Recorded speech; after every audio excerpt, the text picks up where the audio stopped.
नमस्कार प्रणाम भोजपुरिया भैया लोग और सब बताएं कैसे बानी रुआ सब है। उम्मीद करता नहीं रुआ सब ठीक ठाक होखब यार, हमहू ठीक बानी। तो स्वागत बाटे आप सबके राइटर विजय बागी के चैनल पर।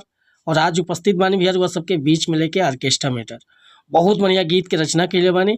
और दिल से बताओ तानी भैया कि एकर नया म्यूजिक बनवा के बढ़िया तरीका से गा देता नहीं तो गाना 100% धूम मचाई भैया।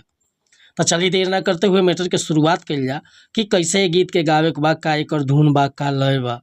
लेकिन वीडियो स्टार्ट करे से पहले भी एगो बात बतावल चाहो, रउआ अगर नया सिंगर बानी आ सिंगिंग में इंटरेस्ट बा, अच्छा मैटर के तलाश में भटकतानी, बढ़िया गीत नहीं खे मिलत, सही तुकबंदी नहीं खे मिलत, या आपके मन पसंद के मैटर नहीं खे मिलत, तब भैया अगर हमारा चैनल पर आ गए बन तो सबसे पहले चैनल के सब्सक्राइब कर ली, बेल आइकन प्रेस कर ली।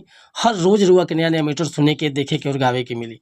काहे कि भैया हम हर तरह के सॉन्ग राइट करीला, sad song, love song, romantic song, orchestra song, धोबी गीत, पूर्वी गीत, निर्गुण गीत, भक्ति भजन, कोनो भी प्रकार के मैटर रुआ चाही बेहिचक रुआ संपर्क कर सकीला। बिल्कुल उचित चार्ज पर रुआ के गाना व्हाट्सएप के जरिए मिल जाई।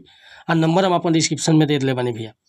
आज के मैटर एकदम लाजवाब बाटे, हिंदी ट्रैक और भोजपुरी पकड़ बाटे। एगो हिंदी ट्रैक रहे बहुत बढ़िया, अल्लाह अल्लाह अल्लाह अल्लाह तारीफ तेरी मौला मेरे, वह धुन बाटे। लेकिन देखिए पर कैसे लिखल बा भोजपुरी में, अरे होले होले होले होले डोलता ये गोरी गोले गोले, होले होले होले होले डोलता ये सोना गोले गोले, चुएला मुँह से पानी देखी के चढ़ल जवानी, हाँ चुएला मुँह से पानी देखी के चढ़ल जवानी, मन में मोहब्बत के मिश्री घोले, होले होले होले होले डोलता ये गोरी गोले गोले,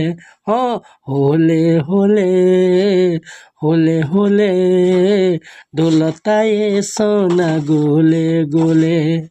तब भैया फुल संग लिखवाओ खतरा बेहिचक रुआ संपर्क कर सकीले। नंबर हम अपन डिस्क्रिप्शन में दे दिले बानी। जय हिंद जय।